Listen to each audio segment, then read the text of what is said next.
네, 안녕하세요. 주식회사 블로코 대표를 맡고 있는 김원범이라고 합니다. 오늘 특강에서 D앱이란 무엇인가에 대해서 제가 짧은 지식을 여러분과 공유하기 위해서 이런 자리를 준비를 하게 됐고요. 서두부터 조금 이야기하면은 이제 블록체인에서 좀 갈수록 D앱들이 이제 중요해지고 있잖아요. 이제 거기에 어떤 역할이 있는지, 그리고 이제 어떤 유즈 케이스 있는지 저희가 간단하게 알아볼 거고요. 그러면 일단 D앱이 정의부터 저희가 시작을 하도록 하겠습니다.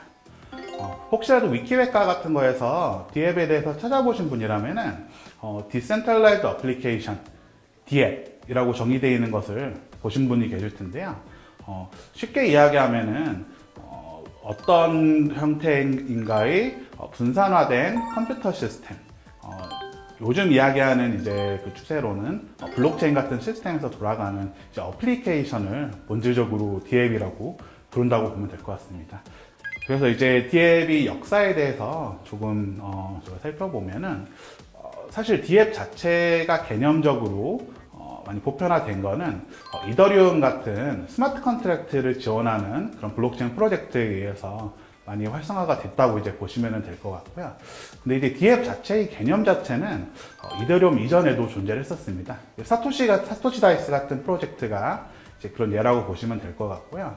그리고 어떻게 보면은 분산화된 어플리케이션이라는 좀 이제 넓은 범위 정의로 생각한다면은 비트토렌트라든지 유즈넷이라든지 심지어는 이메일이나 웹 같은 시스템도 D앱이 범주에 속한다고 볼 수도 있을 것 같습니다. 근데 이더리움 같은 경우는 D앱에 대해서 훨씬 더 명확하고 좁은 구체적인 정의를 내리려고 하고 있고요. 만약에 이더리움이 정의에 따른다면은 크립토키티랑 유니스왑 같은 몇몇 어플리케이션만 D앱에 해당하게 되겠죠. 그래서 이제 D앱이라는 것은 지금도 열심히 어떻게 보면 성장을 하고 있지만은 아직까지 아까 제가 말씀드린 엄청나게 추상적으로 보지 않는 한은 아직까지 완전히 우리가 받아들여지거나 보편화되기는 아직 이전이라고 볼 수도 있을 것 같습니다.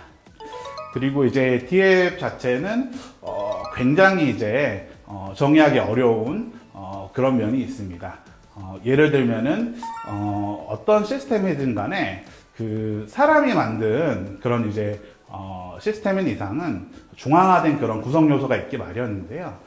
예를 들면은 이제 이더리움에서 자랑스럽게 이야기하는 크립토키티나 메이커다오 같은 시스템조차도 URL이나 도메인 네임을 등록하기 위해서는 결국에는 이제 누군가가 중앙화된 노력을 이제 기울여야 됐고, 그럼에도 불구하고 이런 D앱이란 무엇인가에 대해서 이제 우리가 좀 더 공통점에 대해서 살펴보자고 한다면은 대부분은 어떤 형태의 피어-투-피어, 그러니까 중앙화된 서버 없이 서로 사용자들이나 어플리케이션끼리 서로 직접적으로 통신할 수 있는 그런 메커니즘을 이제 가지고 있고, 이제 이더리움이나 비트코인 같은 분산 장부 스토리지를 가지고 있다는 그런 이제 공통점도 생각할 수 있습니다. 그리고 중요한 점 중 하나가 이제 오픈소스여야 한다는 점이고요. D앱에 어떤 장점이 있을까? 그러니까 사실 이제 D앱과 이제 상반되는 보통 이제 그 일반 앱이나 중앙화된 어플리케이션이라고 이야기를 많이 하는데요. 그런 어플리케이션을 비교했을 때 뭔가 장점이 있어야 이제 애초에 D앱이 사람들이 사용을 하고 뭔가 거기서 가치를 발견할 거잖아요. 근데 이제 D앱 같은 경우는 기본적으로 이제 오픈소스와 오픈 오퍼레이션을 지향한다는 그런 장점이 있고요. 이거 자체가 곧바로 장점이 된다기보다는 예를 들면은 특정한 게임이나 소프트웨어를 개발자가 제공을 하다가 갑자기 이제 마음을 바꾸거나 그 사람이 이제 개발을 중지하는 경우에는 우리가 더 이상 사용을 할 수 없게 돼버리잖아요. 그 정도로 영속성을 가지고 매우 중요한 역할을 하는 그런 어플리케이션 같은 경우에는 D앱과 같이 오픈 소스일 뿐만이 아니라 그 운영조차도 오픈하게 돌아간다는 게 굉장히 큰 장점으로 동작할 수 있다고 볼 수 있을 것 같고요. 그리고 이거는 이제 어떻게 보면 요즘 일어나는 그런 D앱 관련된 사고나 이런 걸 보신다면은 정말이야? 라고 생각하실 수도 있을 것 같지만은 기본적으로 이제 기능적으로 단순히 이제 보안적인 그런 장벽을 세운 것뿐만이 아니라 부연적으로 구조적으로 안전한 그런 장점을 D앱은 가지고 있습니다. 어떻게 보면 이건 이론적으로 완전한 보안성을 가질 수 있다. 라고 볼 수도 있을 텐데요. 현실에서는 이게 어떻게 보면은 많은 제약점들을 가지고 있기도 하고요. 그리고 또한 페이스북과 싸이월드가 서로 연결하기 어려운 것과는 달리 같이 이제 똑같은 DF 기술을 통해서 만들어진 어플리케이션 같은 경우에는 서로 이제 연계하기가 굉장히 쉬워서 네트워크 효과에 의해서 성장할 수 있다는 그런 장점도 있습니다. 어떻게 보면은 그 DF들 같은 경우에는 오픈 API나 오픈 데이터 같은 우리가 이제 인터넷 세상에서 중요하게 생각하는 그런 가치들이 많이 반영돼 있다고 볼 수 있을 것 같습니다. 그럼 DF에는 어떤 단점, 제약점이 있는가? 아까 이제 제가 DF의 특성에서 DF에는 이제 그런 분산화를 지향하긴 하지만은 어떠한 종류의 중앙화는 여전히 필요하다 라고 말씀드렸잖아요. 그게 이제 프론트엔드가 될 수도 있고, 우리가 이제 앱스토어를 사용하는 경우에는 누군가는 애플이나 구글과 이제 커뮤니케이션을 해서 해당 앱을 이제 그 스토어에 올려야 되기 때문에 어쨌든 누군가는 그런 중요한 역할을 맡아서 할 수밖에 없고, 인터넷 사이트를 만들거나 웹페이지를 등록하는 것조차도 굉장히 이제 노력이 들죠. 그래서 그러다 보니까 완벽한 중앙화를 지향한다고 하더라도 우리가 이제 매일 사용하는 이메일이나 그냥 웹 같은 완벽하게 중앙화되어 있는 그런 시스템들과 비교하면은 여전히 중앙화가 남아있어서 약점이 될 수 있다는 그런 점이 있습니다. 또한 이제 아까 제가 DLT라고 분산 장부 기술을 이제 DF들이 많이 사용한다 말씀드렸는데, 특히 이제 이런 이더리움이나 비트코인 같은 분산 장부 기술 기반으로 만들어진 DF들 같은 경우에는 그 성능과 확장성이 그런 이제 분산 장부 기술 구현체의 한계를 가지는 그런 면도 있고요. 그리고 또 좀 더 현실적으로 생각을 해보면은 DF들 자체가 아직까지 너무 이제 기술적이고 그 니치한 면이 있기 때문에 굉장히 진입 장벽이 높습니다. 어떻게 보면 개발자들이 사용자를 먼저 생각하고 만들기보다는 그런 기술을 실험하거나 또는 이제 기술 자체의 실현의 의의를 가지고 만드는 경우가 많이 있기 때문에 우리가 일상적으로 사용하는 일반적인 휴대폰 앱들과는 다르게 굉장히 딱딱하고 쓰기 어렵다는 느낌을 받을 수 있습니다. 그래서 이제 그 DF들에는 이제 어떤 유즈 케이스가 있을까라고 생각을 해볼 수 있을 텐데요. 아마 가장 유명하고 또 이제 그 첫 타자를 끊었던 DF들 유즈 케이스가 게임들이라고 볼 수 있을 것 같고요. 크립토키티나 최근에는 엑시 인피니티 같은 DF를 들어보신 분도 있을 것 같습니다. 대부분의 사람들이 근데 이제 이런 게이밍 DF들을 하는 이유는 거기서 뭐 어떤 식으로든 돈을 벌기 위해서 하는 경우가 많이 있고요. 그리고 이제 조금 슬픈 이야기지만은 게임을 DF 형태로 만들었다고 해서 DF이 아닌 게임들보다 더 자동적으로 더 재밌어지진 않는다는 약간 좀 그런 한계도 있고요. 다만 이제 메타버스 같은 그런 새로운 트렌드가 좀 퍼져나가면서 거의 확장될 수 있다는 그런 가능성도 가지고 있다 볼 수 있을 것 같습니다. 그리고 이제 또 그 DF들 초창기, 심지어 이제 인터넷 초창기부터 있었던 어떤 어두운 면의 유즈 케이스들도 있는데요. 이건 이제 도박성 DF들에 대한 이야기입니다. 사토시 다이스나 비트 카지노 같은 그런 게이밍 DF들이 굉장히 많이 퍼져 있고요. 사람들이 이제 도박 DF를 하는 이유는 뭐 도박을 좋아하니까 이제 하는 거겠죠. 기본적으로는 이제 불법적인 그런 DF들이지만은 대부분의 DF들이 그런 규제 저항성을 가지고 있기 때문에 이런 DF 형태로 도박 어플리케이션들이 구현이 되는 경우가 많이 있고요. 그리고 이제 굳이 이제 DF 형태의 도박 앱들이 아니더라도 대부분이 온라인 카지노가 현재는 이제 크립토 커런시, 그러니까 암호화폐를 받아들이고 있는데, 그렇다고 해서 DF 형태로 분산화돼서 운영하고 있지는 않는다는 차이점을 이해하셔야 될 것 같습니다. 그리고 이제 가장 최근에 핫한 분야 중 하나가 디파이 부분이라 볼 수 있을 것 같은데요. 이제 유니스왑이나 팬케이크스왑 같은 걸 들어보신 분들이 많이 있을 거예요. 기본적으로 디파이는 어떻게 보면은 투자 상품들이기 때문에 그 이제 기존 규제랑 상관없이 그런 블록체인 상의 어플리케이션 형태로 그런 이제 투자 상품들을 만든다는 데 의미가 있을 것 같고요.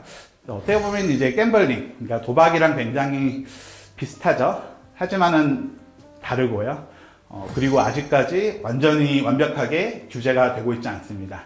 우리가 이제 보통 심지어는 그냥 단순 가상화폐 거래소에 가입하고 이제 그런 코인을 사고 팔고만 하려고 하더라도 그 KYC나 AML 같은 여러 가지 이제 절차들을 밟아야 되는데 이런 그 디파이 DApp들 같은 경우에는 그런 이제 규제 대상이 아니다 또는 아직은 아니다 라고 주장하는 경우가 많이 있고요. 엄밀히 따지면은 지금까지 존재하는 블록체인 기반의 DApp들 중에서는 가장 성공적인 그런 유즈 케이스라고 볼 수 있을 것 같습니다.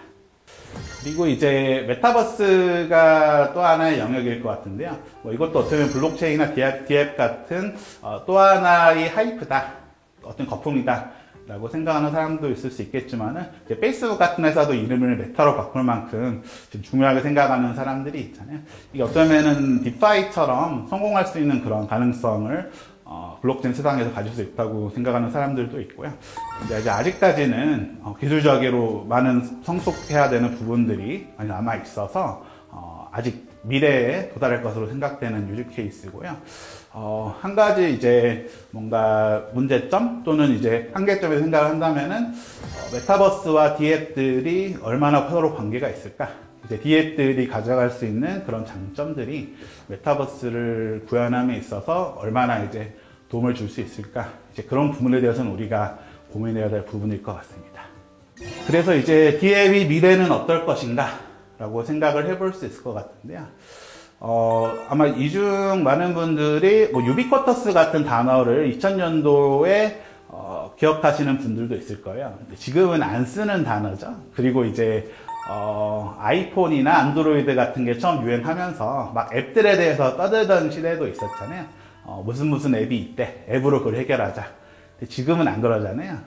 옛날엔 이제 지역 단체들이 앞장서서 자신들만이 앱을 만들던 그런 시절도 있었듯이 지금 메타버스 같은 것들도 비슷하게 어쩌면은 새로운 하이프로 사람들이 거기 올라타려고 하고 있죠.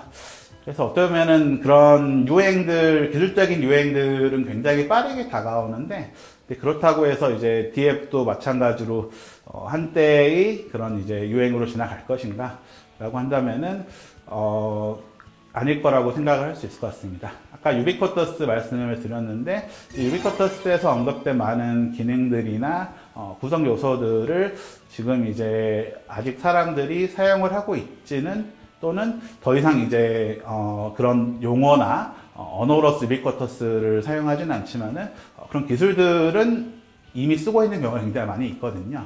그래서 이제 DApp 자체가 어쩌면 어플리케이션과 좀 혼합이 되면서 나중에 뭔가 우리 기억 속에 세미해진다 하더라도 이런 분산화된 컴퓨팅 그리고 분산화된 어플리케이션의 개념과 기능들은 이제 우리가 매일 쓰는 그런 어플리케이션들이나 아까 말씀드린 메타버스 같은 기술이 구현됨에 따라서 남아있게 될 가능성이 있고요. 그래서 이제 이런 기술들이 조금씩 통합이 되고 우리가 더 이상 그 기술의 이름을 부르거나 신경 쓰지 않게 될 때 오히려 그 기술이 충분한 성숙도에 도달을 해서 우리 삶 옆에 왔다는 그런 이제 증거로 볼 수도 있을 것 같고요.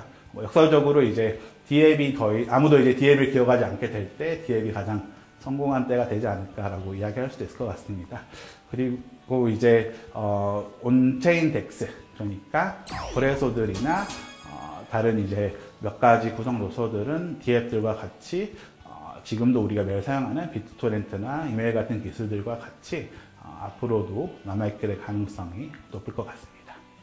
짧게 제가 준비한 DApp에 대해서 알아보기 위한 제 시간이었고요. 만약에 이제 좀 더 중요한 그런 DApp 역할들이나 디테일한 부분에 대해서 공부를 하고 싶으시다면은 나중에 좀 자료들 제가 공유할 수 있도록 하겠습니다. 네, 감사합니다.